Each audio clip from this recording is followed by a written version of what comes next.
everyone to the Chasta and Huey podcast. It's like hanging out with your childhood buddies at a dive bar having a beer together. Through your headphones. Or better yet, they're like a security blanket. Maybe a little itchy, but still warm and cozy. It's time for the show. Here's Chasta and Huey. Cheers.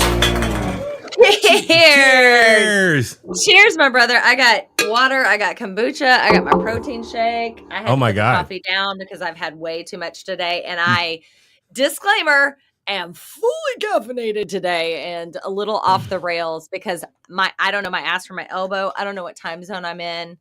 I look like death on a ham sandwich. Like, it's a whole situation, but we're not going to judge me today. I went to bed with my hair wet. I didn't even try. So this is Chasta at her worst.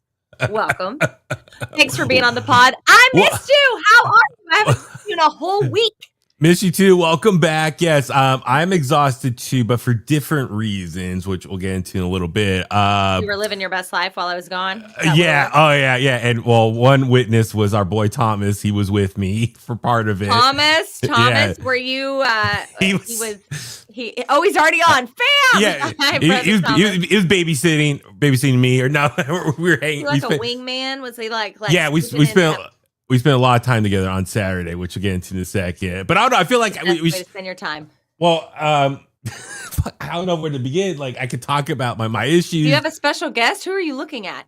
Oh, no, my chair. Oh, I was like, who's over your shoulder? No, this big old eyesore in my office right now because I was going to say my ass hurts right now. Tell us why your ass hurts. Sir. Because I'm sitting in an old school wooden dining room chair right now. Why? Because my office chair broke on Tuesday. So, you were out in Paris, which we'll get into in a second. But I was at home working, doing stuff behind the scenes. And all of a sudden, late in the afternoon, I noticed my chair was just wobbling a little extra more than normal. And I thought I heard like a little crack earlier, but it was just like wobbling a little bit more, and like the handle wasn't working properly. And all of a sudden, I noticed I was leaning back more than normal. I was like, "What's going on?" Sure enough, I get up and the whole chair just falls over. I'm like, "Oh my!" Fall out of it again. You have fallen out of a chair before, but you did not do it this time. No, I did not. That's good. That's good news. I was like, "Oh no!" And I looked. And the base of the chair, the cylinder, because everyone in office chairs, you got the legs, you got the cylinder, and you got the base connected to the bottom of the chair with the handles on. So it's a 3-part system. Believe me, I learned all this, how to figure out. I become very handy over the last. I leave you alone for a week and you're a handyman now all of a sudden. What the heck? The hardware store knows me by name now. Anyway, there's so much to happen. Okay. I was like, crap. And so the base of the chair broke off. And so there was like this ring around the cylinder. And I was like, oh no. And I couldn't put it back together. It was completely broken off. I'm like, crap. So I'm looking online how to fix this. And, there's all these different how-to videos. And I was like, okay, I just need to order a new part. So I go on Amazon and luckily everything's there. All the different parts, legs, cylinder, base with the handle, all this stuff. I was like, okay. So I put the chair down over in the corner and I'm using like one of my old wrestling chairs from a show that I got. But after a while, my ass was hurting sitting on that. And then I finally had to take the dining room chair. Just coincidence, I bought a foam, like memory foam to sit on for my office chair. Because my office chair is a few years old now. So I like to kind of reinforce the cushion. So I got that in the mail. So I've been sitting on that because my ass is hurting from sitting on just the wood here. Anyway, the amount of times you have said your ass hurts or your ass is hurting, we need to cut it up and like make a thing out of it. By the way, I just want to check in really quick. Thomas, if you could give us some feedback. Your internet is skitzing out a little bit. I'm wondering if it's mine or yours, because if it's mine, I'm going to turn my Wi-Fi off. So Thomas, just hit us up. Are you seeing Baby Huey skip a little bit? It's not terrible, but every once in a while you like freeze and skip. But your internet usually doesn't have problems because aren't you hardline? Yeah, I'm hardline in. Yeah. Weird. Okay. Let me, you know what? Then let's just for S's and giggles, I'm going to turn my Wi-Fi off. It might like skip. Yes. Okay. Yes. Oh, he said it's on your end then. He can see it. Weird. I'm skipping? Yeah. Yeah. Really? Weird. I don't know why. Yeah. You're like, Huey is skitzing a little. Steven! Hello, brother. Lo-fi and Skippy. You're lo-fi. That's lo-fi. That's a dig, Thomas. Huey is lo-fi. Yeah, you're definitely lo-fi. Yeah, I can see it now. It's like you're pixelated. Okay, now I see you on the Instagram. Maybe because I have so many tabs open. I have like the Instagram feed going over here. Okay, now I see it on the Instagram feed. Is it on YouTube though? As well? Oh, I guess on YouTube it looks like. I mean, to me it looks like it. That's weird. Okay. Maybe we'll take a second to catch up. Hi, Alex. Okay, I What's brought up? up TNA drinks coming to the chats with a beer. Cheers for that. Love it. I have the YouTube feed open on my end over here. I do see what you're talking about now. Okay. Yeah. It might take a second to catch up. Maybe I'm trying to think if I have anything else open. I'm gonna close my computer. Sorry, people. Hey, this is what happens when you do a live show. You know, shit happens. Well, yeah, we manually do everything ourselves, engineering everything here. Okay. Oh yeah, we do all the things. Yeah, you're totally like you just went like completely away. Oh crap! I don't know what's going on. I hate to hang up and start over. I don't know that would help. Let me see. I'm gonna leave. Give me 1 second. Okay. I'll just be here hosting by myself. What's up, guys? I will let you know.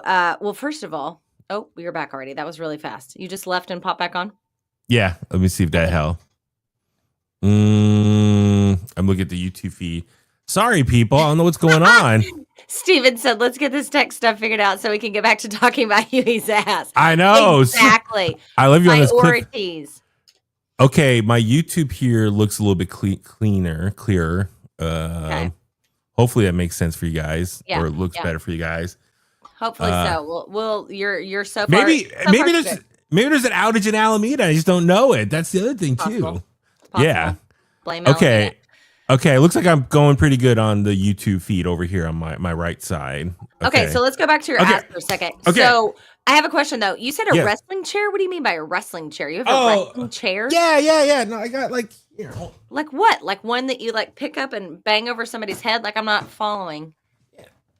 Let's see. Hold on. We got a show and tell situation happen. Oh wow, you weren't kidding. Yeah, it's it really is. A souvenir chair. Wow. Yeah. Oh, how do you get a souvenir chair? You buy that at the merch table? What's happening? No, because the section, WWE or AEW, whatever. Some companies, when you go to their show, like the people on the floor, they'll give away souvenir chairs as part of your ticket. That is wild. Souvenir chairs. Wow, I was today years old when I found out that was a thing. That's amazing. That's quite the gift. So yeah, back in September 2019, when WWE came to Chase Center, I was on the floor and they gave away these chairs. So, that's crazy. So you were sitting in your wrestling chair. And so I have a few of these from over the years, just because back in the day, the old regime of WWE would hook it up, and I would sit on the floor and get these chairs. So I have a bunch of them from over the years. But that regime, these take care of me. Yeah, people do sell these. Oh yeah, totally. Yeah. But that regime is gone. But no, they're with AEW now, so those people take care of me. So anyway, I'm like, crap, how do I fix this? And I was like, I want to reuse the legs. And so I'm looking on YouTube and everyone's like, oh, you just take a hammer and you hit the cylinder. I was like, replace the cylinder. Oh, just need a new base and cylinder. You just hammer it out. And I'm like, I don't want to take a hammer and like ding up my thing, get all dents in it. So I go to the hardware store, get a rubber mallet, come back home. I'm banging this thing over and over. It's not working. Spray WD-40 on it, banging this thing. It's not working. I'm like, I'm sweating. I'm like, I give up. And then I'm like, I go back to the hardware store the next day, get like I buy a plumber wrench, and I'm trying to like take the wrench and like twist this thing. It's not working. And I'm like, screw it. I'm just going to buy all new parts or everything. It comes in the mail like 2 days later. And I put it all together and I'm like, oh, I feel handy. Like I put this whole base under the chair, like whole new reinforced, powerful chair parts. And then sure enough, I sit down and it's like way too tall. Like I'm like too tall for you. I like the cylinder I bought was way too tall. It's almost like, remember like the old chairs in the old building, you know, like your studio where you're like sitting higher up. Yeah. It's one of those. I was like, oh crap. So and I was like, maybe I could try to take it apart, but everything was already reinforced in and I don't want to bang it and like break it. So I was just frustrated. So I put it in the living room. So I have this awesome brand new legs, wheels, tall cylinder, and a base ready to go right now. So I just need to buy like a new just office chair with no base to it, and I could put it on there. Have this. I told Tommy, let's have by the time you buy all these parts and other things, you're gonna make another chair. Like it's gonna be the amount of money of it just F it another chair. So I bought all 3 parts again. I bought a new base, a new cylinder, but it's much shorter. Okay. My God, the adventures of Huey and his chair. Handyman Huey, as Alex said. So this is the smaller one. Oh my God. And then the legs. Never in my wildest dreams would I have went this route. I would have just said F it and bought a new chair. Okay. Crying. Yeah, no. So cylinder and the legs and the wheels and the base come today. So I can put it all together and put it on my chair and be ready to go. Now it's like I need to find a chair with no wheels or legs on it to put on that one and make a secondary chair. But yes, you're thinking about all the parts, like 2 sets of bases, time, the tools, the mallet, the wrench. I could have just bought a new chair. Not a chair. I was like, this is so fucking crazy. I'm like so fucking over this. Like my ass hurts. Hurry up. And this tomorrow will be a week now. By the way, I do want to like put a little exclamation point on this moment. Whenever I first built my studio like 15 years ago, I was sitting in a chair like you did, and I totally jacked my back up.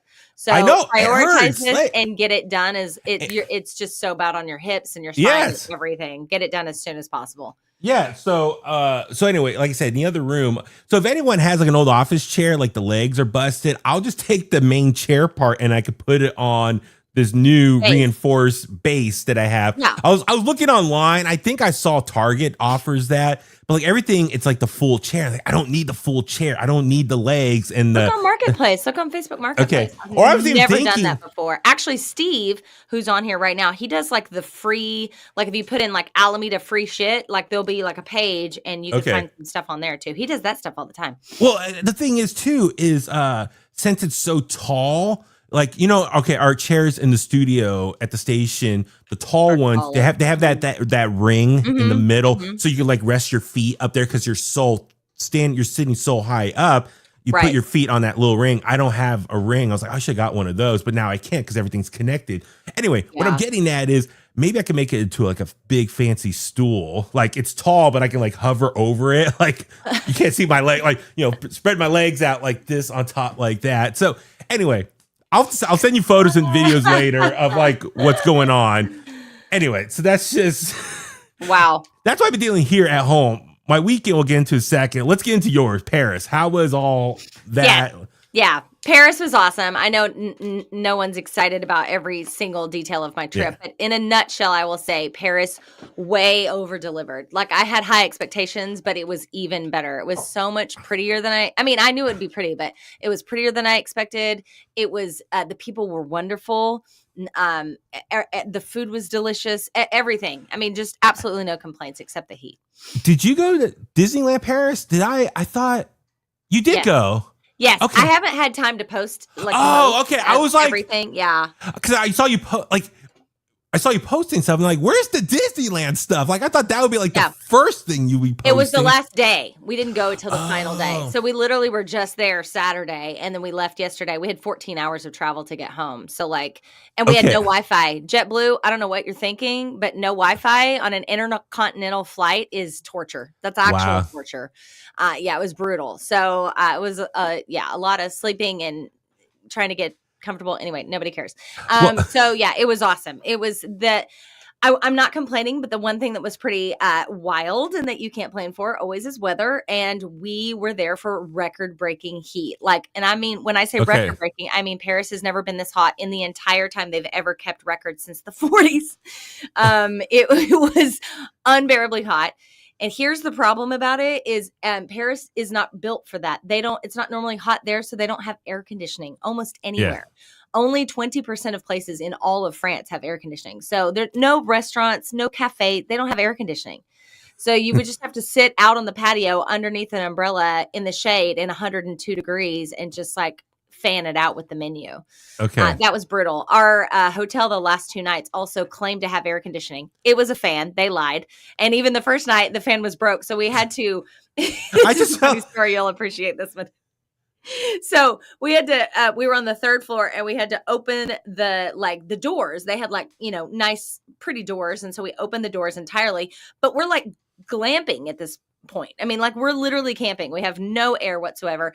And Jay is uber protective. So Jay didn't sleep that night because he's thinking about parkour Spider-Man that's going to jump off the top of the hotel and come into our hotel room and kill us all. So he stayed up all night waiting for Spider-Man to like parkour to where we were, even though that would have never happened in his mind. Because we were out in the middle of nowhere. Disneyland Paris is out. It's way out. There's nothing out there except for the grasses of France and Disneyland. But in his mind, crackhead Spider-Man was out there and he was coming for us. Well, the second Tom Holland Spider-Man movie, Far From Home, that took place mostly in Europe. So that is possible, you know. So there you go. Maybe that's where Jay got the idea. Yeah. But okay, because for me, my whole time, well, one, I was like, oh, the time difference. Because I was trying to take into account, I think when I texted you midweek about traffic issue stuff, I was like, okay, you must be up because like I think it was like 7 o'clock our time. So I'm like, okay, it must be in the 9 hours difference. We're 9. They're 9 hours ahead of us. Yeah, so I was like, oh, it's like late afternoon for you. I'm like, okay, I can text you about this. But then like there was something I think was I posted something late, maybe Saturday or Sunday, whatever it was. I posted something and you were like right online. I was like, oh, she must be already on her way over because I wasn't sure the time, like when you left New York to Paris and all that stuff. But the same all week long, I kept thinking you were talking to people. Everyone you must have been talking to, did they all sound like Pepe Le Pew? Like, totally. Oh, really? Okay. And it's so hard to like not like, here's the thing. And I mean this with all the love and respect to my heart. If you're from France, you're French. Like I am not being disrespectful. I swear to God, but the way they speak is so beautiful and it just rolls off the tongue. And so when you're saying like bonjour, I'm not saying bonjour, right? I'm not like, hi, bonjour. I'm like, bonjour. Like, merci. I can't just be like, merci. You know what I mean? So it's like Jay and I found ourselves, I actually just posted on my Instagram stories earlier, like this cat drinking coffee. And it's like you order everything in English, but you start with bonjour and end with merci. I was thinking. We were trying to like say other things like bonsoir and things like that we would hear people say, but it was pretty funny. I was thinking it was in Home Alone. Remember, Kevin was Home Alone 2. He's on the flight and they're going to Paris, and the guys just start speaking French, and Kevin's like that's how I felt the whole time. And I had tried to learn a little French on the way. And I took 2 years of French in high school, but that was 1,000 years ago. So I was like digging in my brain, like, where is it at? And Jay is really good about paying attention. Like he'll hear things and he'll try to pick it up and say it again. But there's just something very funny about hearing his husband go, merci, bonjour, bonjour. Like this place. Ever been to Florida? Can you hear this? C'est petit ça. Moi je viens de la France, je suis un touriste ici. C'est la première fois que je viens en Amérique. Tu peux pas me dire, toi, un peu, s'il y a un bon restaurant, seulement peut-être tes parents ils connaissent une bonne place. Pourquoi tu me réponds pas? Tu parles français un petit peu? Moi je parle pas l'anglais du tout. Mais donne-moi un coup de main quand même. Tu veux pas me parler, hein? Tu veux pas? Tu me fais la gueule? Moi je m'appelle André.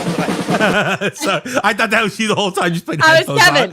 I was totally Kevin. Okay, so obviously, they have a French accent. Now, a lot of places you're going to, do they just speak French? You just gotta adapt, or do they speak English as well? A lot of places speak English. Like they'll ask you if Francois or English, and you'll say English, and then you'll kind of like mimic your way through a conversation if they don't.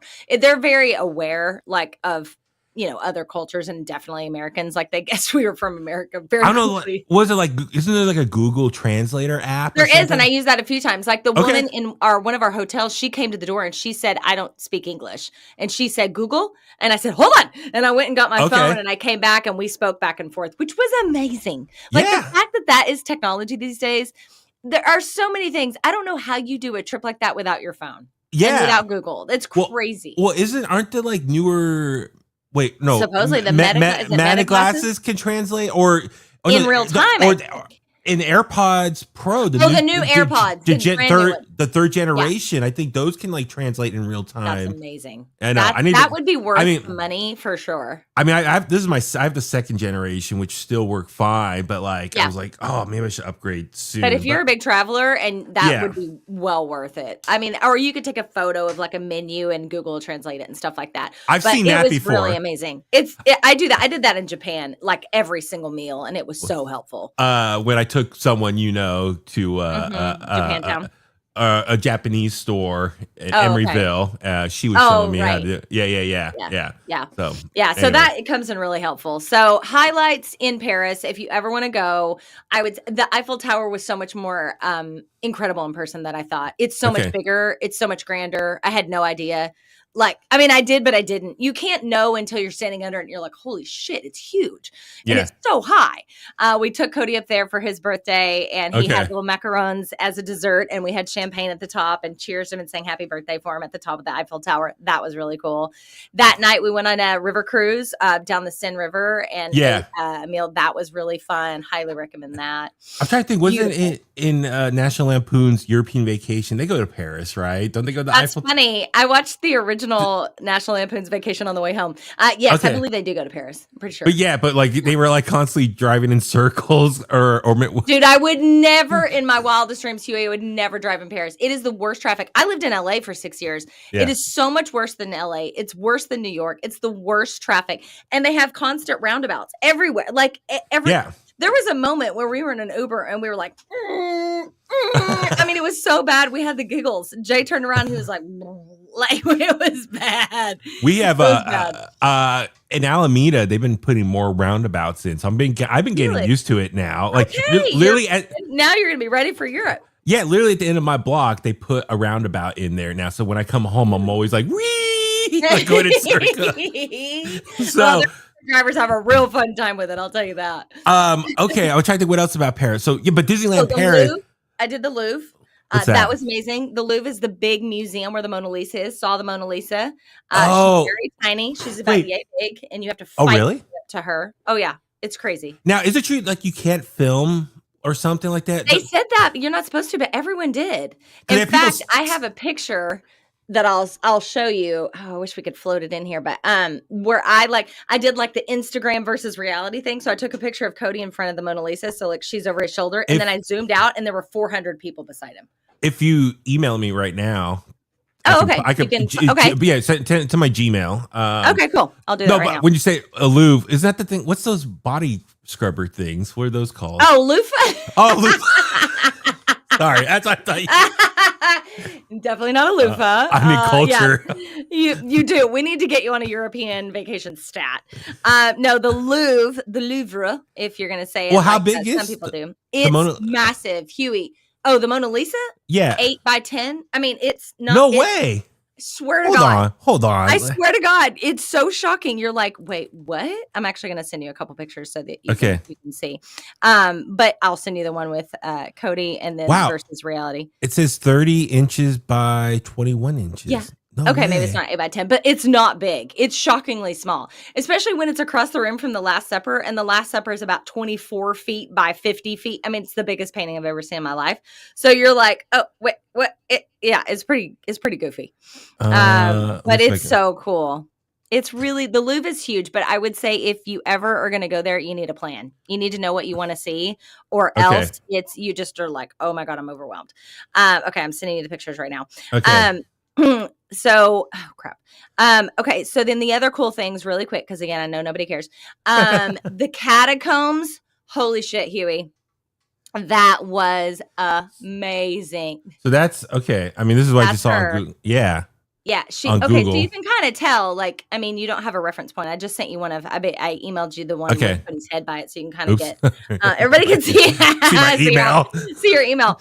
Yeah, it's surprisingly tiny.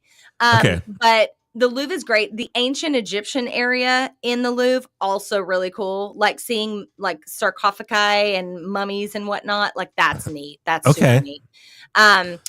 Catacombs. The catacombs. Now, fun fact, it was over 100 degrees the whole time we were there. In the catacombs, which you're way down underground, was 55 degrees. So it was, when we got down there, we're like, oh, thank God. To be down with 8 million dead people was wild. What kind of food are you eating? Are they French fries there? Yeah. Frites, pommes frites. Yeah, a lot of very popular dishes, steak and pommes frites. Obviously, I didn't have the steak. Okay, makes sense. Yeah. A lot of salads, a lot of tomato and cheese salads, a lot of goat cheese on bread, pizza kind of things. Very good. How about this? Do people hear, oh, you're American, and were you treated differently, or Not at all, but my mom did get into a tiny bit of an argument with a waiter because my mom is, hi, Dan, he just jumped on. Hi, Mike. My mom is very particular about what she eats. Yeah. She likes certain foods and she doesn't like other foods, and that's that. And she's not interested in trying new things. She wants ketchup with everything. Like that's how she is. And so we went to this meal and this waiter was trying to talk her into getting a dish that they had there that they were very proud of. French cuisine is like world renowned. You know what I mean? Mom sounds boring. Fuck you. Excuse me. Wow. That's someone from Twitch. Badass. Yeah. Someone's from Twitch. Yeah. Bye-bye. You come at my mom, I'm gonna come at you real quick. I know. Stop it. No, my mom likes what she likes. Like she, you know, she's a woman who knows what she wants. And so she was not being rude or anything. She's being very respectful. But she was like, you know, here's what I want. And he was like, oh, I think you should try whatever. And she was like, no, thank you. You know, I'd like my food. And he was like, you know, you Americans, you can't eat that food all the time. I think she ordered a cheeseburger or something. And he kind of gave her like a little spiel about how, you know, she should be eating different food because, you know, eating the same food all the time is not healthy for you. Yeah. So they had like, he wasn't being mean either, but it was definitely a moment where it was like, he was like, you Americans kind of thing. Probably that was really the only moment we had. He's probably trying to persuade her to the more expensive meal. So therefore his tip is bigger. I'm sure. Right, well, what's weird, Huey, they don't. Oh yeah. Tip. No tips. That's But although we didn't follow it, we couldn't. We felt like assholes. It was having this fantastic experience, like on the river cruise, for instance. Our waiter was working his ass off. He didn't speak English at all, but he was fighting for his life to try to do the best he could. He was grabbing our phone, running up onto the top of the boat and getting us all situated so we could have video and pictures by the Eiffel Tower, like killing himself, right? Okay. But when you use your card, like your debit or credit card, whatever, at the end, there's no tip place. Like there's there is no tip. Man. So you're like, what euphoric universe is that? But you feel awful because you're like, this guy's worked his tail off. And so we ended up getting euros out for those moments. And we did end up tipping, even though I know you're not supposed to. And actually, a lot of French people don't like when you tip because it gets people accustomed to tipping. And they're like, they live in that euphoric world. You know what I mean? Yeah, like, yeah. You Americans don't need to come here and tip. But anyway, we did because we just felt bad. Did you just get paid by the hourly rate or whatever salary that they have? It's built into the salary, and it's also built into, you know, the food prices and stuff, although it's not that expensive. Wow. But yeah, like having conversations with French people were really interesting. Like the way that they see Americans, like that was illuminating. They do it for the love of the game. Not the two. And you're not wrong. Like a lot of people were talking about that. We talked to like a lot of our Uber drivers about things like that. But like, I'm just curious because, you know, what's going on in the world right now and how probably a lot of people think of America, what it represents. Like multiple times they brought it up. That if they asked where you were from and we said, you know, we're from America, they immediately were like, we don't judge you. Like it was like so fast. They were like, we know the difference. We understand. Yeah. We know the difference between government and the people. And then this one guy we had was great. He started giving us this whole, you know, I won't give it here, this whole speech because it's not for everybody, but his thoughts were like, you need to rise up, you know, like French Revolution style. And I mean, really gave us a whole like, pep talk, if you will. It was really interesting to just kind of hear how people outside of the U.S. see the things that are going on and how they see the whole situation. But everyone was very quick to be like, we understand, before we even said anything. Okay. That was fascinating. Did you notice, like, just walking around, I'm sure there's a lot of tourists in the area. Did you notice there's a lot of people from all around the world present around? And I say that because the only time I went out of the country was Dublin, Ireland for that Jameson St. Paddy's Day broadcast. But I remember Tonelli and I going out to bar hopping around, just walking around. You hear so many different languages. I'm like, I'm out of my bubble of the Bay Area. Yeah. And like, there's so many different voices and languages hearing it. It's just, and then when I talk, they're like, "Oh, you're American," or you know, like, you stick out like a sore thumb. We didn't run into a ton of Americans. We ran into one guy in a church we went to from San Jose, which was fun. We ran into a handful, but overall, no. A lot of other European people, you know, a lot of German people. There were Spanish people that we ran into, pretty much from everywhere, but not a ton of Americans there. Interesting. Yeah, they felt bad for you because you're an American. I mean, I wouldn't necessarily say that they felt bad for us, but they definitely had their opinions about our role in the world. I'll say that. And they also really were explaining how it is to be French and like all the things that they get. Like, yes, their taxes are very expensive, but one of our drivers, his kid is going to 12 years of medical school to be a cardiologist, all free, all of it free. Healthcare, all free. There's a lot of those things. I know. So it's like, there are major differences, and there's pros and cons to everything. Obviously, this is not, we're not going to get into political debate between countries, but it's just interesting to hear, from their perspective. I thought that was fascinating. That's really cool. Yeah. I would love to go to Paris one day. And we should definitely get you. You'd love Disneyland Paris. They had the original Tower of Terror. They had the OG Twilight Zone. It's still there. It's still the same. It's not Guardians. It's not. I never got to ride it in Disneyland. You never did. Yeah, oh, dude. Like, I've only ridden it as Guardians. Okay. But is it different? I mean, does Mickey speak French? I mean, they speak French. Yeah, they speak French. But best promotion on Stream. Oh, I don't know why those pop up. Twitch ads. It's Twitch, right? That's Twitch one. Yeah, that's a Twitch one. Yeah, we're everywhere, baby. This podcast is growing. I know. Look at us. We're everywhere. They do. Yeah, like the storyline in it is French, just like the Tower of Terror. Wow. Yeah, which is crazy. Like the Tower of Terror in Japan when we went into Tokyo was in Japanese, which was really neat. So you went Disneyland in Paris. I mean, in Paris in Japan. When we went to Tokyo. Tokyo, yeah. Sorry. Yeah, Tokyo Disneyland 3 years ago. Yeah. And then we went to Paris Disneyland. So you've been to 3. Have you did Disney World or Walt Disney World? Yeah, Cody hasn't, but I have a few times. That's on our list. We also want to do, there's a few others. We want to do Hong Kong, and there's one in Shanghai.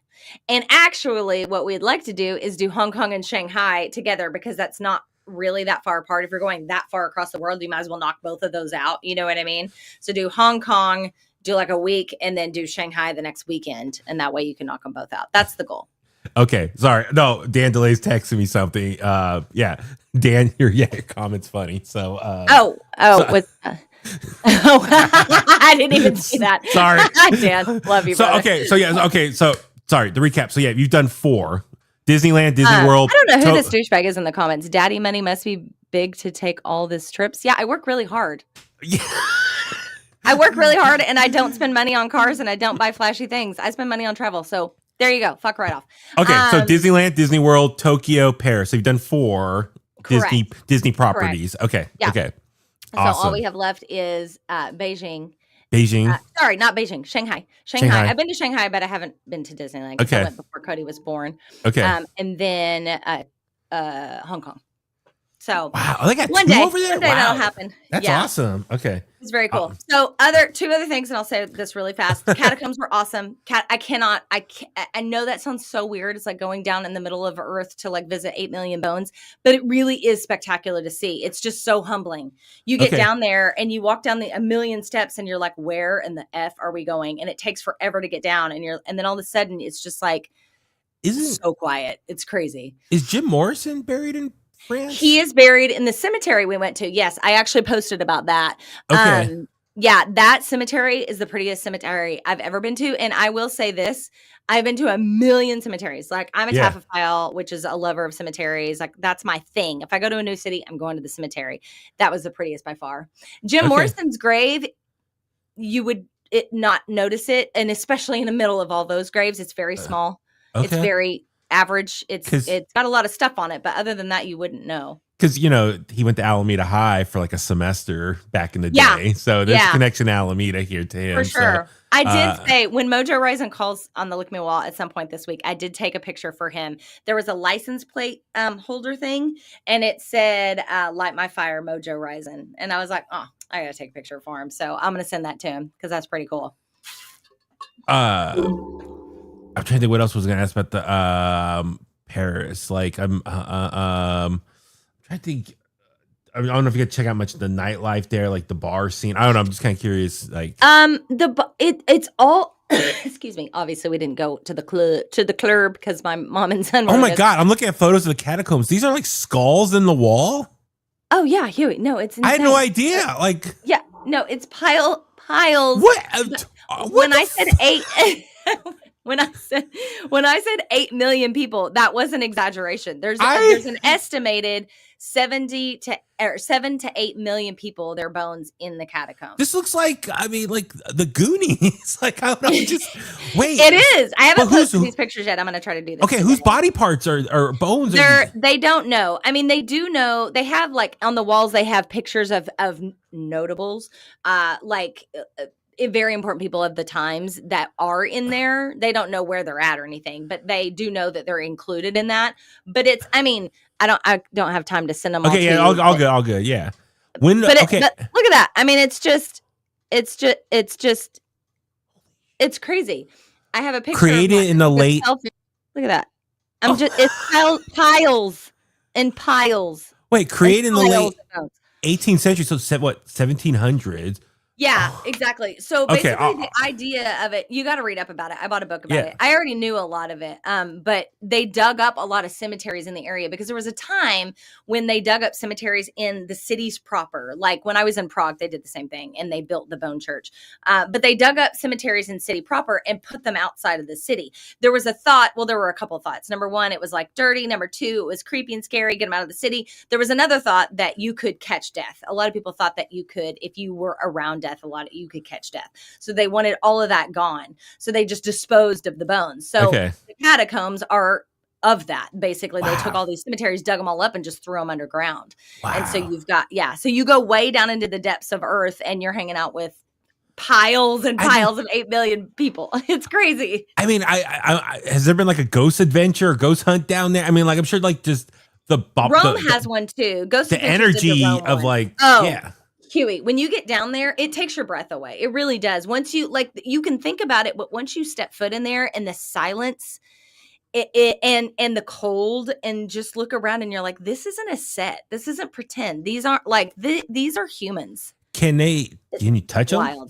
No, you can. I mean, people I'm sure do, but you're not supposed to. And I did thank the person I had the selfie with. I did thank them. I turned around. I was like, "Thank you for your service." No, it's very humbling.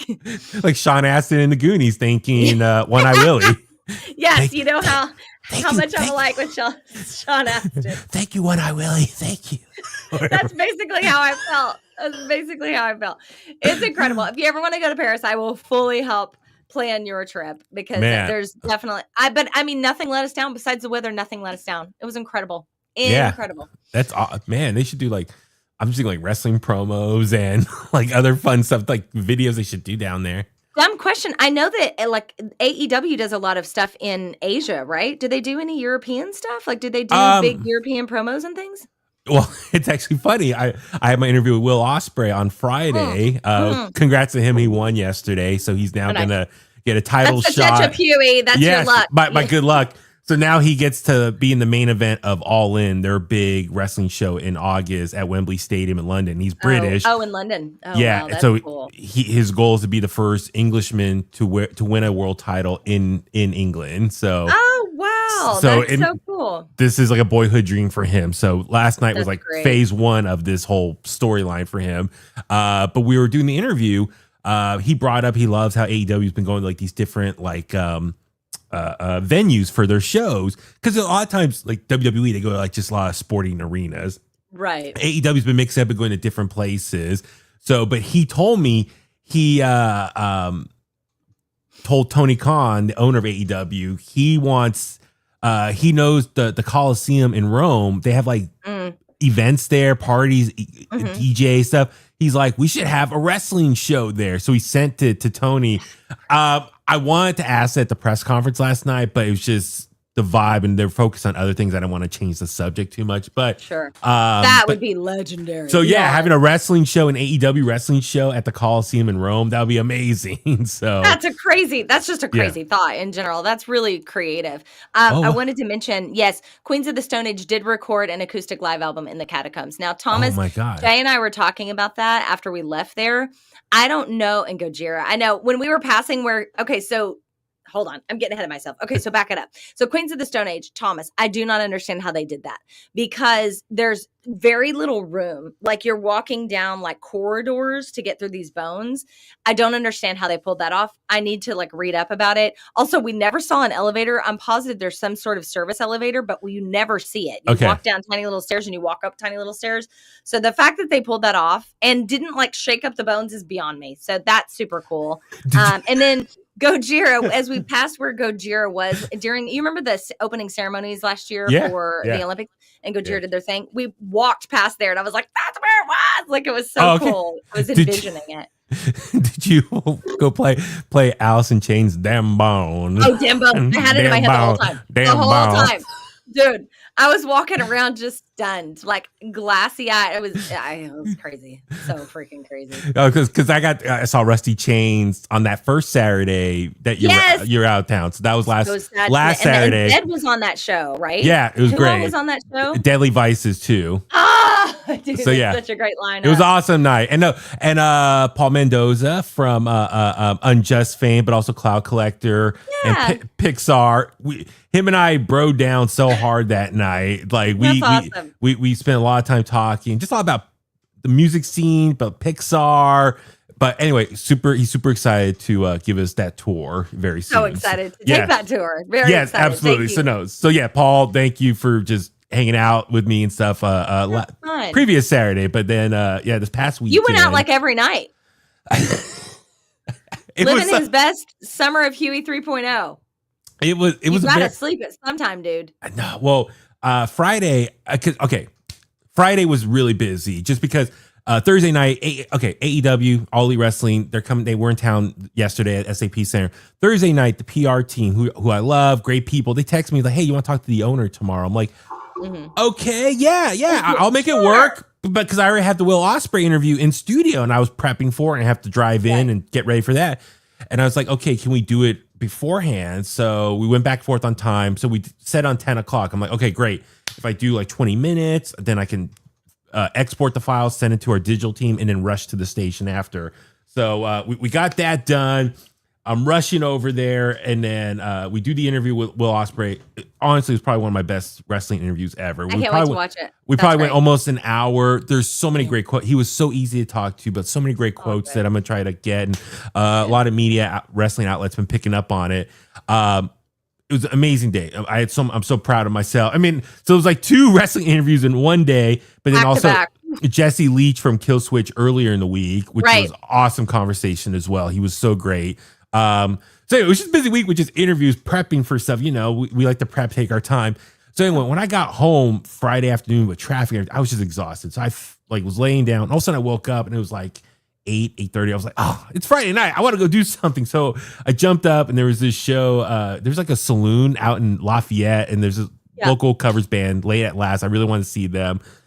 Super fun. Just when we think of cover bands, they do like a lot of classic rock and stuff. These guys do more of like pop punk and emo from like last 20 years. So totally up your alley. Different playlists than I'm used to, set lists. So much fun. Yeah. So then Saturday was the Machine Head concert. So Killswitch Engage, Machine Head, I missed a lot. Iron Reagan and Havoc were at the Warfield. So it was awesome. My brother and I get there. But I was finishing stuff here. So I missed Havoc, unfortunately. But I walked in during Iron Reagan's set. I rushed to the pit. Tony, who's also the lead singer of Municipal Ways, he sees me. He's on stage screaming, but he goes like this to me. He's like, I see you. And that counts as a shout out, by the way. That counts as a shout out. Yes. They were super fun, incredible. That pit was insane. Then Machine Head popped on. They were awesome as always. Robb Flynn ran down to the pit again, and Robb Flynn saw me. He made eye contact. And then Killswitch Engage. Watched the first few songs. I met up with Thomas, and then we got escorted backstage. It was just people weren't allowed backstage till after Killswitch hit the stage. So. Interesting. Yeah. So we went backstage, hung out with Robb Flynn. It was awesome. I just night. Awesome.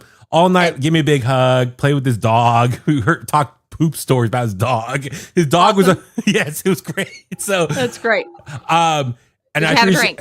I appreciate Robb. No, Robb made sure I had a beer on me at all times. Like literally, he's like, "You want a beer?" I'm like, "Yes." He's like, "Follow me," or he's like, "Check here." There's no beers in the main room. He's like, "Follow me." We go down to his dressing room. Gives me a beer. And then later on, I finished that beer and I'm just sitting there empty-handed and he sees me. He's like, "You want another beer?" I'm like, "Yes." What a host. A lead singer and a host. I love it. What an amazing host. Yes. So thank you, Robb Flynn, for just making sure I was well taken care of with my drinks. Nice. I will say there's a funny moment. I'm not going to say who. It's a person that I know, and I thought knows me. They introduced me to their significant other, and they called me Dewey. They called you Dewey? They're like, you can't say who it is. I can text you. I'll text you. But he's like, but this person introduced me to their significant other, Dewey? and they're like, "Hi," and they're introduced, and they're like, "Hi," and this is Dewey. And then what did you say? And I'm like, "Hi," and then they walked off, and I'm like, wow. Like, Huey. Here, let me text you. Dude, I mean, I won't. Maybe they just combined Danny and Huey on accident, but wouldn't you laugh about it and be like, obviously I said Danny and Huey at the same time. Yeah. No way. It was him? What? He had a massive brain hole. I've had dinner with this person. You were there. A few times. Yes. Here in Alameda and other places. Yes.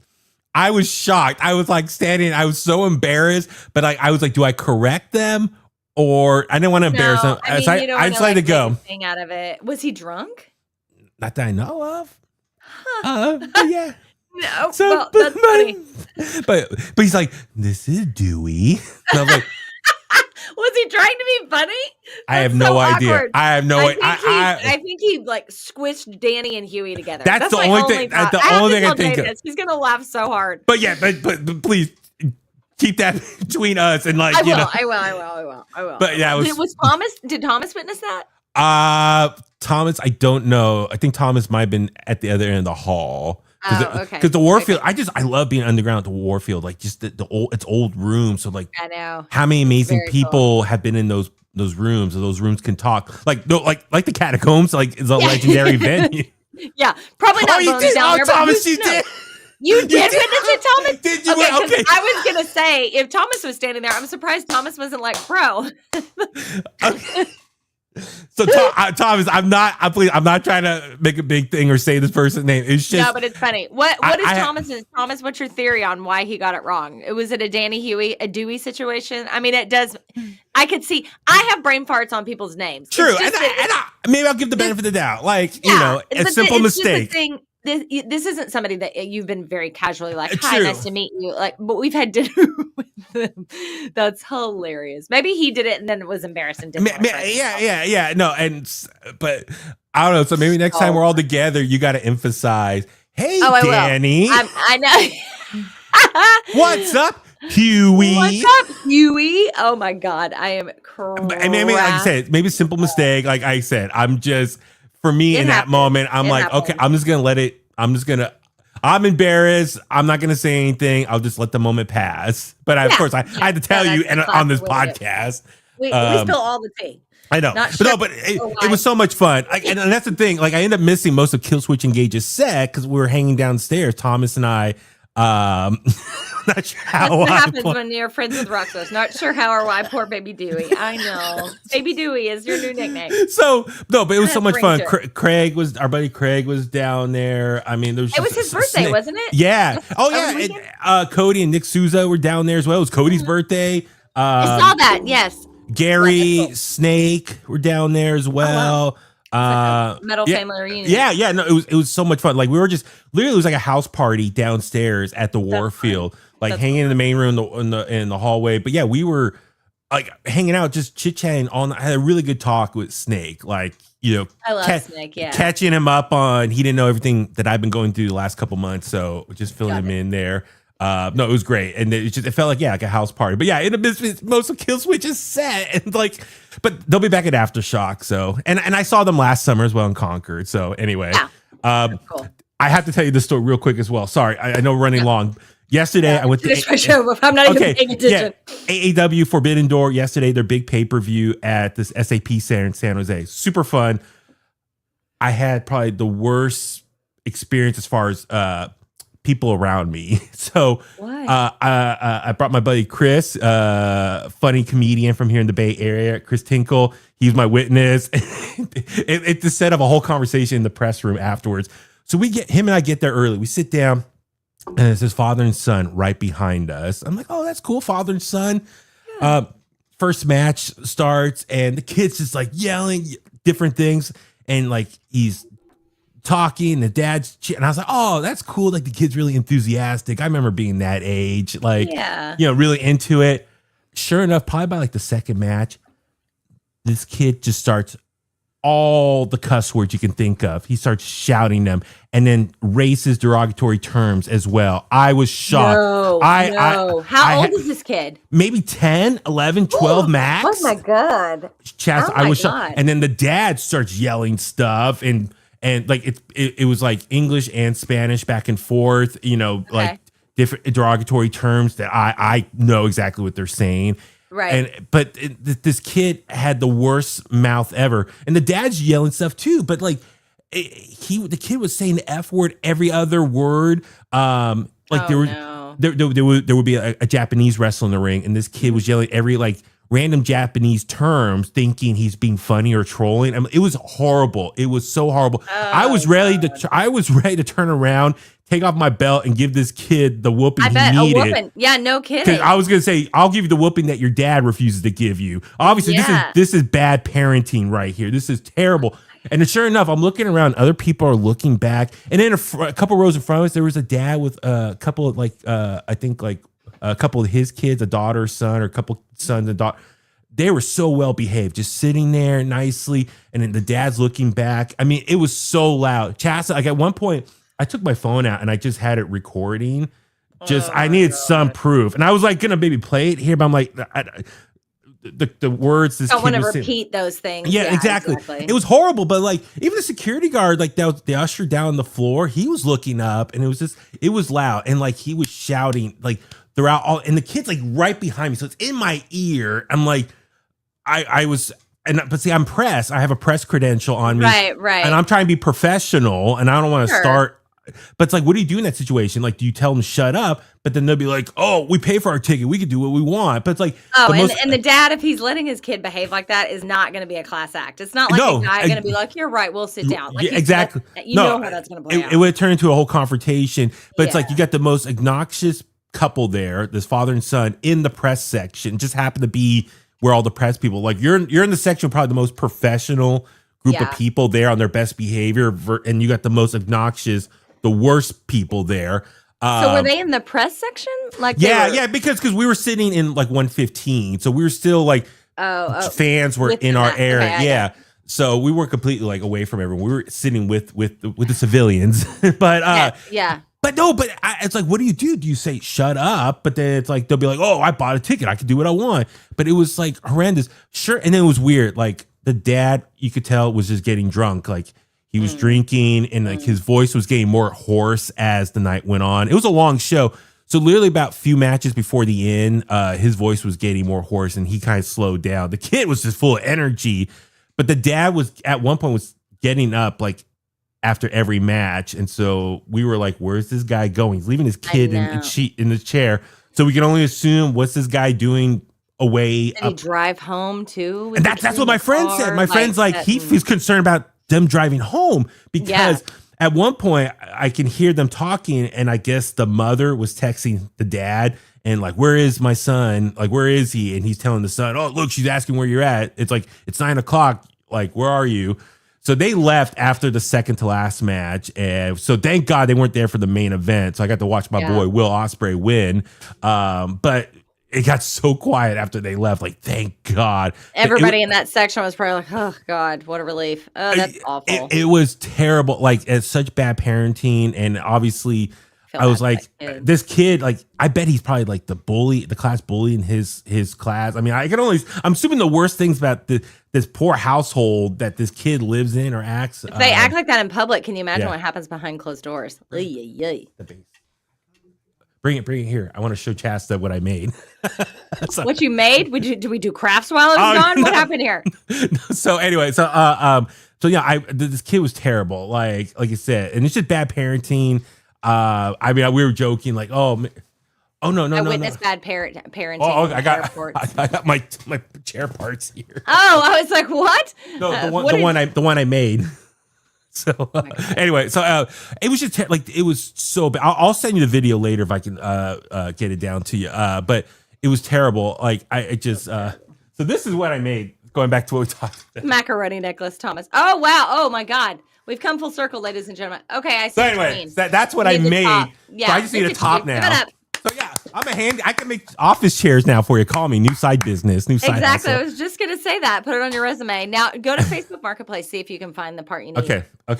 My fingers are crossed because I don't want you to have to buy a whole new chair after you've bought all the parts for a whole new chair. Well, now, yeah. So my the new parts I bought for this chair are here. So anyway, my ass should be better in about 30 minutes. We need a whole social media post once this is done. That way, that chair looks very comfortable, right?